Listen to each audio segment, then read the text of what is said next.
शासनावर प्रचंड टीका विरोधकांकडून आता केली जाते। नाही, शेवटी एल निनो जरी असेल आणि पाऊस कमी येणार असा पूर्वानुमान असला तरी यासोबत एक महत्त्वाचा मुद्दा अधोरेखांकित झाला होता। पाऊस कमी येईल, पण जेव्हा येईल तेव्हा इतक्या जोराने हवेसकट येईल याचा इशारा अगोदरच देण्यात आला होता आणि त्या दृष्टीने पूर्वतयारी करणं हे गरजेचं होतं। आज ज्या पद्धतीने पाऊस येतो आहे आणि 3 घटना मुंबईमध्ये ज्या पद्धतीच्या झाल्या, यामध्ये निश्चितपणे आपण अंदाज वर्तवल्यावर सुद्धा अगोदर जर या संदर्भामध्ये आपण काळजी घेतली असती, नियोजन केलं असतं, तर मी असं म्हणणार नाही की साऱ्या गोष्टी आपल्या हातात आहे। निसर्गाच्या समोर तसं मनुष्याचं फार कमी चालतं, पण जेव्हा मनुष्य इतका वैज्ञानिक प्रगती करण्याचे दावे करतो तर या सर्व संकटातून याचा होणारा दुष्परिणाम, नाहक परिणाम कमी करता येतो आणि त्यासाठी आत्ताही वेळ गेली नाही, पुढच्याही काही दिवसामध्ये असा इशारा दिलाच गेला आहे की एकाच दिवशी इतका पाऊस येईल तो साधारणतः 20 दिवसात 25 दिवसात पडतो आणि म्हणून याची काळजी घेणं आवश्यक आहे। दुसरीकडे पाऊस मुंबईत पडतो आहे, आसपास पडतो आहे, पण अजूनही ज्या पेरण्या व्हायला हव्या त्या पेरण्या योग्य पाऊस मागच्या महिन्यात काही आला नव्हता। मला श्री खानापूरकर यांचं कौतुक केलं पाहिजे। त्यांनी श्री अमरेश पटेल यांच्यासोबत जे काम धुळे जिल्ह्यातल्या अमरेश पटेल यांच्या मतदारसंघात केलं, त्यांनी मग फोटो पाठवले।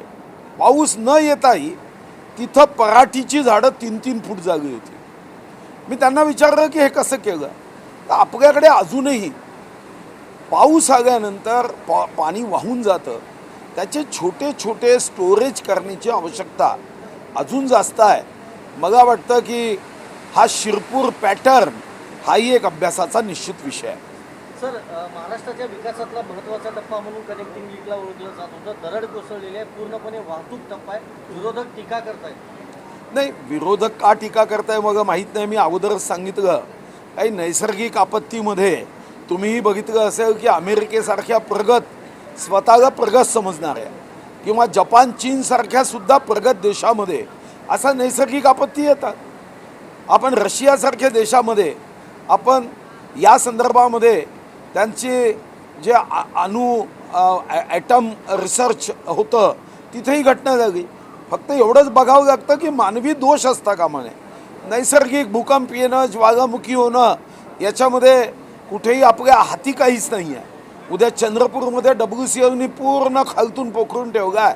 आमच्याकडे 4 रेक्टरचाही भूकंप आला तरी आम्ही अडचणीत येणार आहोत। मग त्या दृष्टीने सरकारने जर आत्ताच जिथं अंडरग्राऊंड माइन्स केल्या तिथं रेती, माती, फ्लॅश भरण्याची व्यवस्था केली पाहिजे, पण दुर्दैवाने जर ती झाली नाही तर जेव्हा केव्हा अशी नैसर्गिक आपत्ती येईल त्याच्यामध्ये आमचं खूप नुकसान होतं।